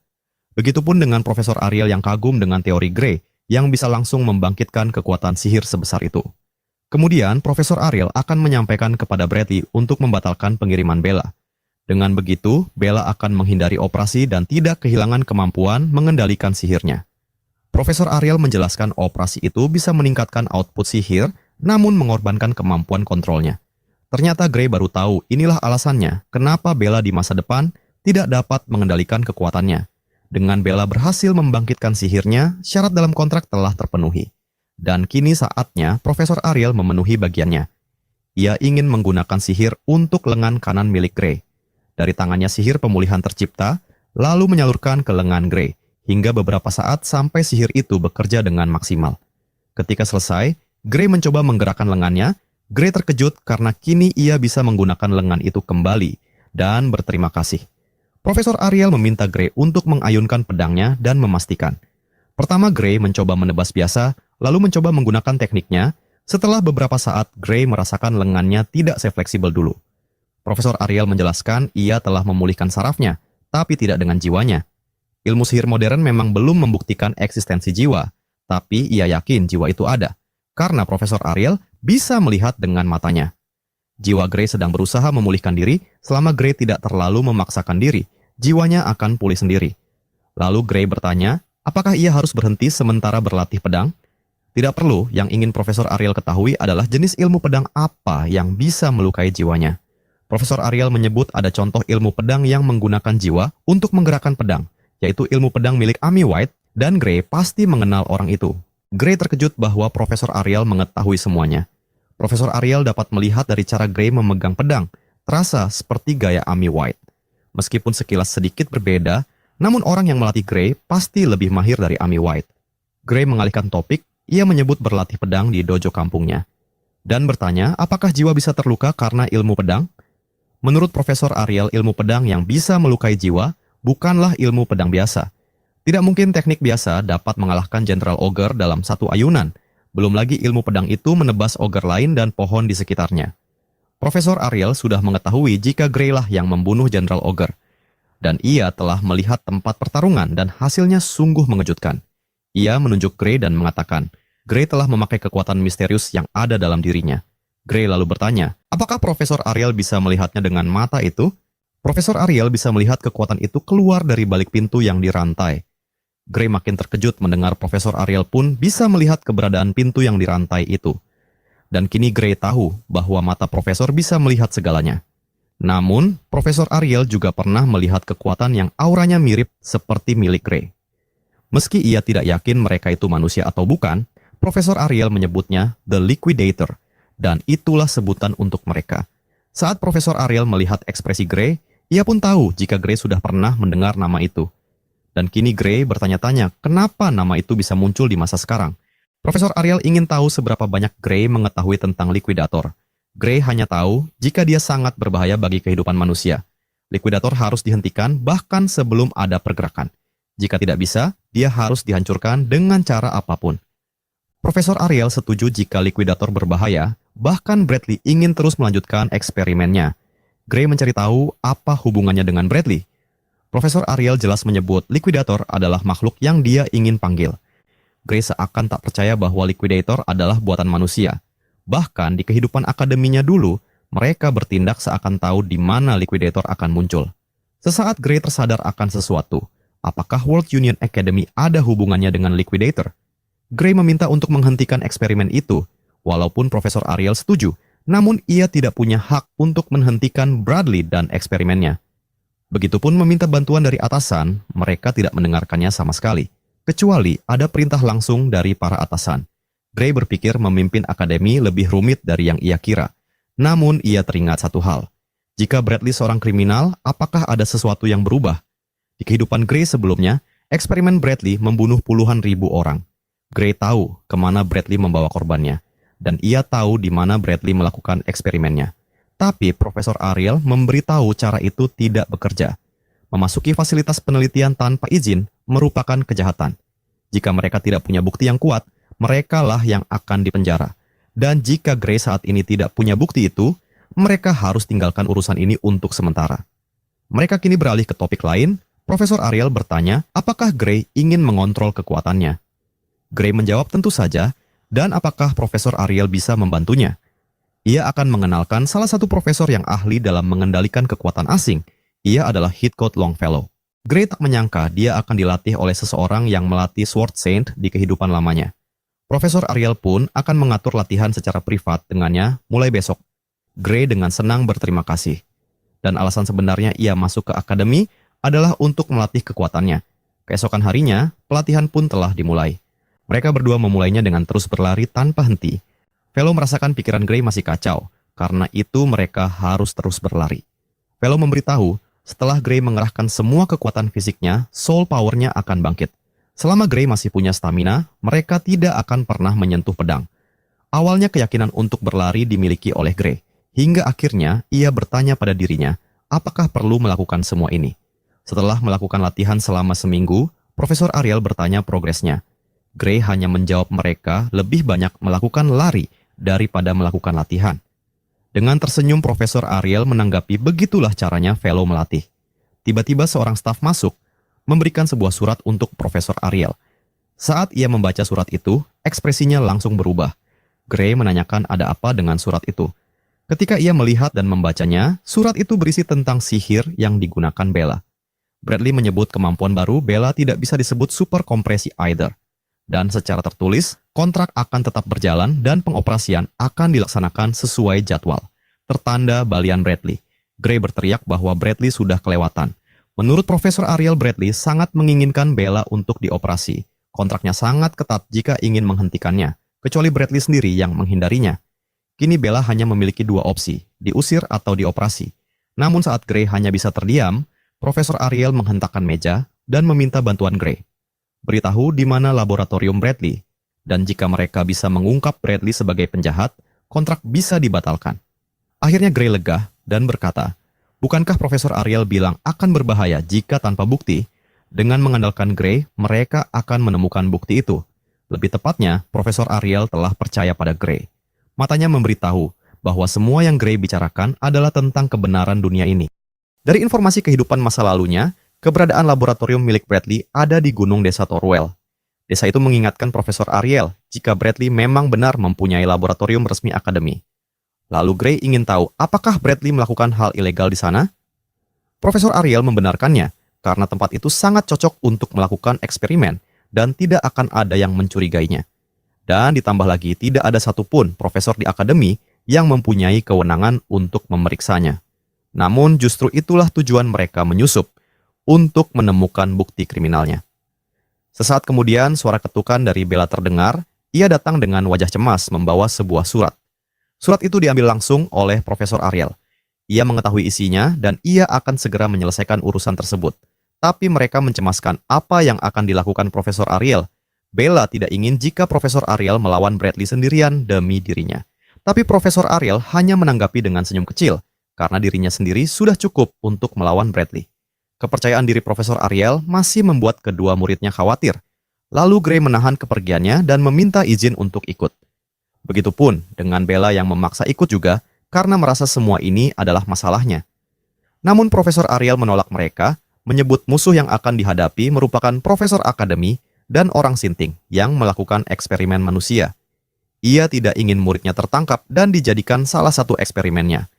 Namun Gray terus meminta untuk ikut, karena menurutnya pergi sendirian lebih berbahaya. Dengan dark power yang sudah ia latih, Gray yakin dapat membantu Profesor Ariel. Gray juga menyebut jika terjadi apa-apa dengannya, ia sebagai siswa Divine Eye pasti akan dikeluarkan dari akademi. Dengan keteguhan dan semangat, mereka berdua memohon untuk ikut. Dari balik kacamatanya, Profesor Ariel melihat tekad mereka yang berapi-api. Dan karena itu, ia tidak punya pilihan lain selain menuruti mereka.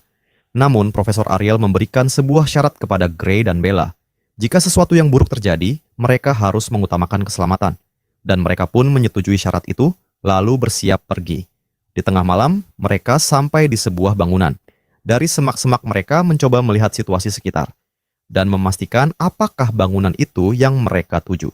Dengan sedikit keraguan, Gray menyatakan mereka harus masuk untuk memastikannya. Namun Bella sedikit ragu, apakah mereka bisa menemukan bukti tanpa membuat sebuah masalah? Profesor Ariel menipis keraguan itu mengatakan Bradley tidak ada di laboratoriumnya karena Bradley harus menghadiri konferensi magic di suatu tempat. Lalu, apa yang akan mereka lakukan selanjutnya? Dengan perintah Profesor Ariel, mereka akan menerobos tempat itu dan menyusup masuk. Jika ada yang takut, mereka boleh pulang. Di satu sisi, Bella masih tidak percaya mereka melakukan semua ini untuk menyelamatkan dirinya. Namun, Gray mengatakan tidak sepenuhnya benar. Tujuan utama menghentikan Bradley dan eksperimennya adalah demi menyelamatkan dunia dan memperkecil korban dari eksperimennya. Namun, Bella masih terlalu polos untuk mengerti. Kemudian, Profesor Ariel mempertegas jika yang paling penting sekarang adalah menghentikan Bradley. Dan Bella tidak perlu khawatir, karena mereka tidak akan mengorbankan nyawa mereka karena Bella. Lalu dengan satu perintah, mereka maju menerobos tempat itu. Profesor Ariel mengeluarkan sihirnya, lalu menembaki bangunan hingga menimbulkan ledakan yang besar. Gray yang hanya menonton menyebut tindakan Profesor Ariel terlalu lebay. Setelah keadaan kembali normal, mereka memasuki lubang yang tercipta akibat ledakan. Tak lama Gray dibuat terkejut melihat sebuah lorong panjang dan terdapat penjara di sisi-sisinya. Mereka melihat banyak manusia yang diborgol, tak sadarkan diri tergeletak di lantai. Kini Profesor Ariel menyebut mereka tidak perlu mencari bukti lagi karena kenyataan sudah terlihat jelas. Dari matanya Profesor Ariel dengan mudah melihat 14 mantra terlarang dan juga eksperimen manusia merupakan pelanggaran yang berat. Setelah mereka terus menelusuri tempat itu, pandangan mereka teralihkan. Mereka melihat sebuah altar di ujung jalan. Karena mereka telah mendapatkan bukti, Bella menyarankan mereka untuk kembali pulang. Gray pun menyetujuinya. Jika mereka terlalu lama, Bradley pasti akan segera kembali. Namun tiba-tiba suara seseorang memotong pembicaraan mereka. Dari sudut lain sebuah siluet muncul dan mengatakan, apakah mereka baru saja memanggil namanya?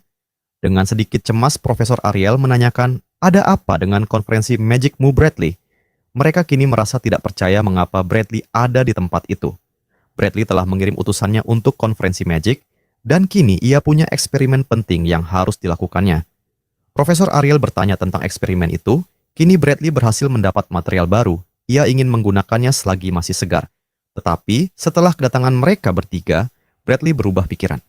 Tatapan mata Bradley membuat mereka bertiga ingin tahu maksud dibalik ucapannya. Kini tujuan Bradley ingin mendapat material dengan potensi magic yang lebih dari manusia biasa. Ia tidak tahu bagaimana mereka bisa menemukan tempat eksperimennya, tapi jika mereka membocorkannya, ia akan memanfaatkan dan membunuh mereka dengan tangannya sendiri. Mereka yang mendengar itu kini mengerti maksud Bradley adalah menggunakan mereka sebagai tikus percobaannya. Bradley tertawa senang dan memastikan ia akan memanfaatkan mereka sebaik mungkin. Namun, tanpa disadari Bradley, sebuah bola api mengarah kepadanya, dan ia tak mampu lagi untuk menghindarinya. Ledakan pun seketika terjadi, Profesor Ariel tahu siapa yang telah menembakkannya. Ia menoleh ke samping, bola api itu berasal dari Bella. Kini ia dengan mudahnya menggunakan sihir itu tanpa harus merapalkan mantra. Namun mereka berdua dibuat terkejut tak percaya, karena Bradley kembali dengan selamat dari ledakan tanpa terluka sedikit pun. Ia memuji kekuatan siswa Divine Eye dan menganggap mereka sangat cocok untuk eksperimennya yang luar biasa. Dan sekarang Bradley berencana untuk memeriksa semua siswa dari jalur Divine Eye milik Profesor Ariel. Bradley sangat terkesan dengan kekuatan Bella, tapi apakah Bella sanggup untuk membunuh profesornya sendiri? Bella hanya menyebut lebih baik ia membunuh daripada dibunuh. Karena situasi semakin kacau, Profesor Ariel memerintahkan mereka untuk mundur dan melapor ke akademi. Namun di sisi lain, sebuah sihir hitam tercipta dari tongkat Bradley. Ia tidak akan membiarkan mereka untuk kabur lalu menembakkan bola sihir hitam itu. Sihir Bradley meluncur cepat ke arah Bella yang terlambat merespon. Namun Profesor Ariel berhasil menghadangnya tepat waktu dengan sebuah barrier miliknya. Profesor Ariel mencoba terus menahan sihir hitam itu, dan Bella tak bisa berbuat apapun. Bradley menyebut yang dilakukan Profesor Ariel sia-sia, karena sihir miliknya adalah Gluttony Flame. Sebuah sihir dari eksperimennya yang melepaskan api hitam untuk menghancurkan defensive magic dan mengubahnya menjadi abu. Sihir itu terus menghisap sihir pertahanan milik Profesor Ariel hingga pelindungnya mulai retak dan terus terhisap habis. Namun, Profesor Ariel tidak menyerah begitu saja, ia melapisi pelindung yang mulai hancur dengan sihir lainnya. Namun sihir Gluttony kini telah menghancurkan pelindung pertamanya, dan sekarang mulai menusuk, menghancurkan pelindung kedua. Tepat saat itu Profesor Ariel memberi Bella sebuah cube memori. Ia memerintahkan Bella untuk membawa benda itu ke akademi dan menyerahkannya. Namun, Bella tidak langsung mengiyakan perintah Profesor Ariel. Ia menghentakkan tongkat sihirnya, lalu menciptakan sihir pelindung yang lebih besar dari sihir glutoni. Profesor Ariel tak ingin membuat muridnya terluka dan menyuruh mereka untuk pergi. Namun Bella tahu jika barrier milik Profesor Ariel telah retak dan ia akan membantunya. Tapi tetap saja Profesor Ariel menolaknya. Ia meminta para muridnya untuk memprioritaskan keselamatan mereka seperti syarat yang telah disetujui. Namun tiba-tiba barrier itu pun seketika hancur dihisap sihir Bradley. Tapi anehnya ada satu hal yang membuat Profesor Ariel terkejut. Sihir Bradley masih bisa ditahan dengan mudah oleh kekuatan sihir milik Bella. Menurut Bella, sihir glutoni tidak begitu kuat. Dengan sedikit memodifikasi sihir pertahanan, Bella mampu mengatasi sihir itu. Bradley berteriak tidak percaya bagaimana seseorang mampu mengcounter magic glutoni miliknya. Bella menjelaskan jika ada seseorang yang telah mengajarinya. Dengan itu, semua sihir terasa mudah baginya. Bradley kembali emosi, lalu dengan teriakan ia menyebut siapa yang telah berani memberitahu hal itu. Namun Bella hanya menanggapinya dengan santai dan menyebut itu adalah rahasia ilahi. Di dalam pikiran Bella, tentu saja yang telah membantunya mengenai sihir adalah Gray. Seorang siswa baru jurusan swordsmanship yang masa lalunya hanyalah seorang figuran. Dan Bella kini telah menyempurnakan hasil teori yang diajarkan oleh Gray. Mengetahui Bella tidak mengungkapkan identitas orang tersebut, Bradley mengeluarkan sebuah kristal hitam dan ia bersiap untuk membakar mereka semuanya. Ia pun langsung memecahkan batu itu dengan tangannya sendiri. Dari dalamnya, keluarlah roh-roh spiritual. Roh-roh mulai melayang menyatu satu sama lain, lalu membentuk seperti mulut raksasa yang siap melahap mereka semua. Gray mulai khawatir dengan kondisi Bella, namun Bella mengatakan ia masih mampu menahannya. Namun, satu hal yang menjadi kelemahannya sekarang, ia tidak mempunyai cukup mana untuk terus bertahan. Dan yang lebih buruk lagi, kelemahan Bella diketahui oleh Bradley. Tanpa membuang waktu, Bella meminta Profesor Ariel untuk menyerang titik lemah dari sihir Bradley, sedangkan Bella akan mengurus pertahanan. Dengan mata kirinya, Profesor Ariel mencoba melihat jauh lebih dalam, dan kemudian ia melihat bagian sihir Bradley yang setipis tisu. Dengan mengucapkan mantra, ia memanggil sebuah sihir di luar pertahanan milik Bella. Lalu sihir petir yang dahsyat pun tercipta, dan dengan kecepatan maksimal sihir itu merambat cepat ke arah Bradley. Namun, sihir itu tiba-tiba redup dan kemudian menghilang begitu saja. Bradley yang menyaksikan itu hanya tertawa karena sihir itu tidak mampu menyentuh tubuhnya. Gray mengingat jika dahulu, Profesor Ariel adalah orang terlemah dari profesor lainnya saat menggunakan serangan magic. Kini keadaan semakin tidak terkendali, mengingat tubuh Bella telah gemetar mencapai klimaksnya karena telah kehabisan mana. Dan mereka pun kini dihadapkan dengan jalan buntu. Namun sekaranglah saatnya tokoh utama kita, Gray, untuk maju dan menjadi pahlawan.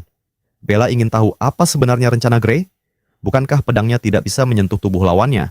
Namun Gray yakin dengan kemampuan yang ia miliki.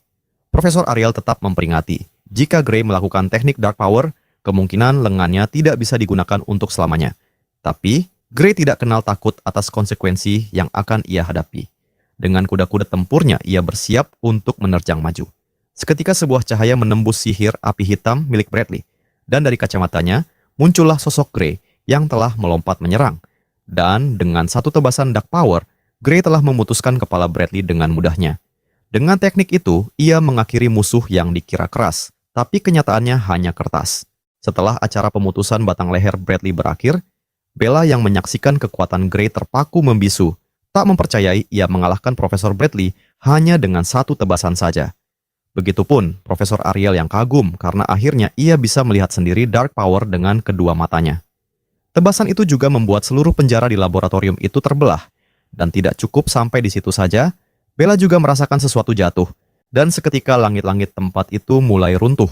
Profesor Ariel makin terkesima dengan efek dari Dark Power milik Gray. Namun ia juga segera menanyai tentang keadaan tubuhnya.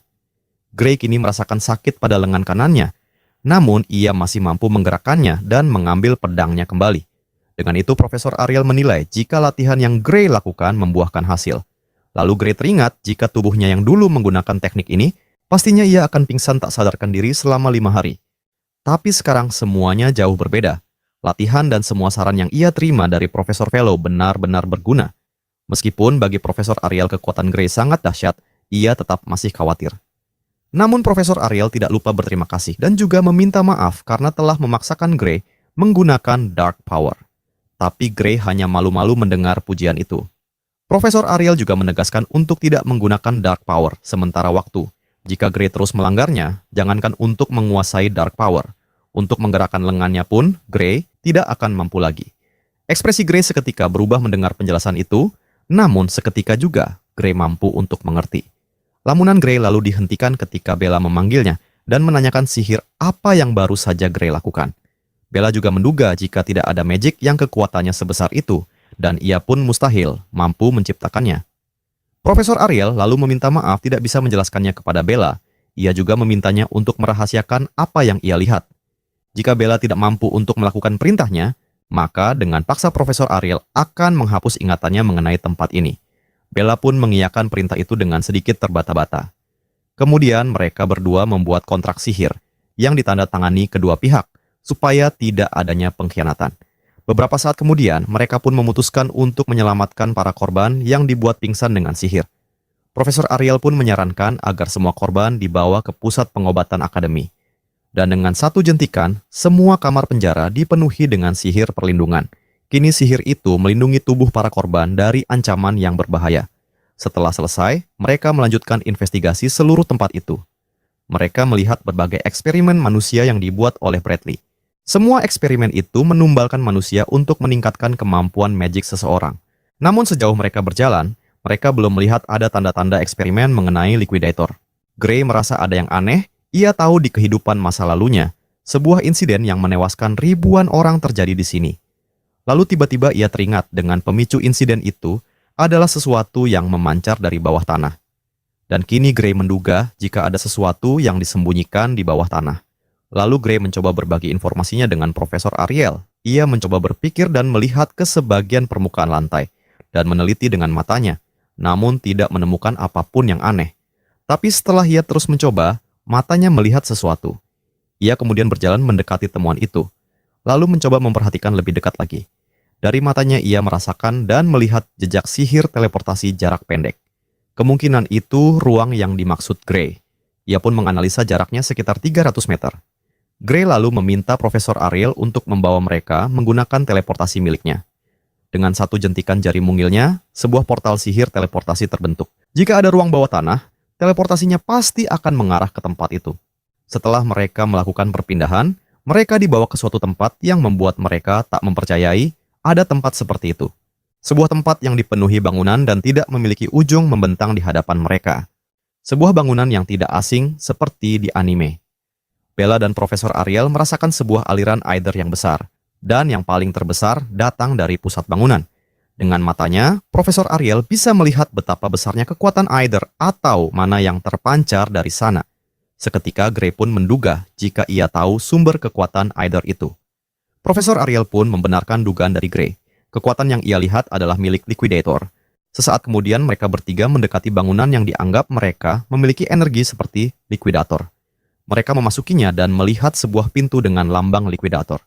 Profesor Ariel menyebut jika kekuatan yang ia rasakan berasal dari pintu itu.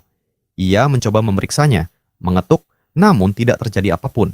Ia terus melihat sisi lainnya, namun tetap tidak menemukan apapun. Lalu ia menduga jika pintu itu hanya dijadikan simbol sebuah ritual. Semakin ia mengamati pintu itu, ia mulai yakin kekuatan yang ia rasakan berasal dari pilar di sekitarnya. Namun sesuatu terjadi. Pilar itu mulai bereaksi dan mengeluarkan energi, disusul dengan pilar lain yang mulai aktif memancarkan energi. Gray yang melihatnya terkejut dan apakah Profesor Ariel akan memanggil Liquidator lewat ritual? Bella pun makin merasakan sihir yang semakin kuat dan menyarankan untuk mematikan alat itu. Namun Profesor Ariel tetap tenang. Ia yakin jika Liquidator tidak akan bisa dipanggil. Namun tiba-tiba sesuatu yang aneh terjadi, sebuah celah dimensi lain mulai terbuka dari pintu itu. Gray dan Bella berteriak agar Profesor Ariel melakukan sesuatu terhadap celah dimensi yang terbuka. Tapi Profesor Ariel sudah menduga sebelumnya, pilar yang dipasang di sekitar pintu bukanlah alat untuk memanggil Liquidator, melainkan hanya membuat sedikit celah untuk jalan keluarnya sebuah energi hitam. Lalu, menyalurkan kekuatan yang bocor itu ke inti kristal yang telah mereka siapkan sebagai wadah. Inti kristal itu kemungkinan terbuat dari jiwa manusia, dan pasti telah membutuhkan banyak jiwa untuk proses pembentukannya.